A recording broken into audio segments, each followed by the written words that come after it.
ආයිබෝවන් කියලා පිළිගන්නවා යාළුවනේ ඔයාලා හැමදාම වගේ අදත් සුපුරුදු පරිදි එකතුලා දෙන්නේ ටෙක් ටිප්ස් ඉතින් කියන අලුත් වීඩියෝ එකට.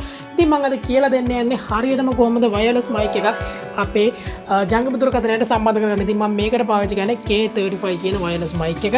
ඉතින් ප්‍රධාන වශයෙන්ම මම මේකේ අන්බොක්සින් වීඩියෝ එක අපේ YouTube channel එකට දාලා දෙනවා. ඉතින් පහලින් මම කමෙන්ට් එකක විතර ඒකේ link එකක් දානවා. ඉතින් ඒ වීඩියෝ එකත් බලන්න කියලා ඔයාලා ඉන්න ගමන් අපි යන් අපේ වීඩියෝ එකට. ඉතින් මේ තියෙන්නේ මම අරගත්ත K35 වයර්ලස් මයික් එක. ඉතින් මේ තියෙනවා ඔයාලට බලා ගන්න පුළුවන් ඒකට charge cable එකක් වගේ තමයි මේ විදිහට කොටස් තුනකින් තමයි එන්නේ. ඉතින් මේ තියෙන්නේ ඒකේ power button එකෙන් අපි ඒකේ power එක on කර ගන්න ඕනේ. ඉතින් මේ වගේම තමයි ඒක rechargeable එකක්. ඉතින් charge කර ගන්න පුළුවන්. ඉතින් mic එක වගේම තමයි phone එකට සවි කරන adapter එක charge කරන්න තියෙන්නේ.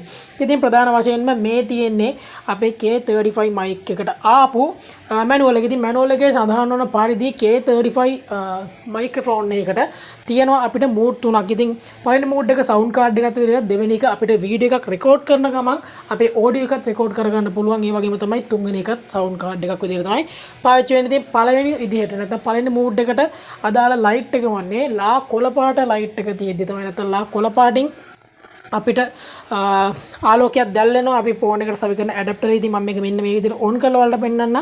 ඉතින් මේ තියෙන්නේ මයික්‍රොෆෝන් එක ඔන් කරපුවාම ඉතින් ඔයාලට පේනවා මේ තියෙන්නේ ෆෝන් එකට සවි කරන ඇඩැප්ටර් එක. මේ ඔන් කරපුවාම ඔයාලට පේනවා මෙතන ලයිට් බ්ලූ තියෙන. ඉතින් ලයිට් බ්ලූ කියන්නේ සවුන්ඩ් කාඩ් එකක් විදිහට පාවිච්චි වෙන්නේ.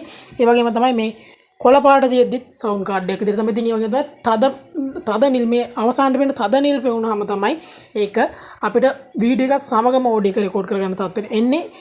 ඉතින් වීඩියෝ එකෙන් අලුත් දෙයක් ඉගෙන ගත්තා නම් අනිවාර්යයෙන්ම අමතක නොකර පහලින් කමෙන්ට් එකක් දාන්න. ඒ වගේ තමයි දිනෙන් දින වෙනසන් ටෙක් ලෝකේ නවතම තොරතුරු වලින් ඔබට යාවත් කාලෙ නිමට අවශ්‍ය නම් අපගේ නිල YouTube channel එක subscribe කරලා bell එකනේ click කරලා තියාගන්න. වගේම තමයි වීඩියෝ එකට like එකක් දාන්නත් අමතක කරන්න එපා. එහෙනම් ඉතින් අතට ගිහින් එන්නම්. සුබ දවසක්.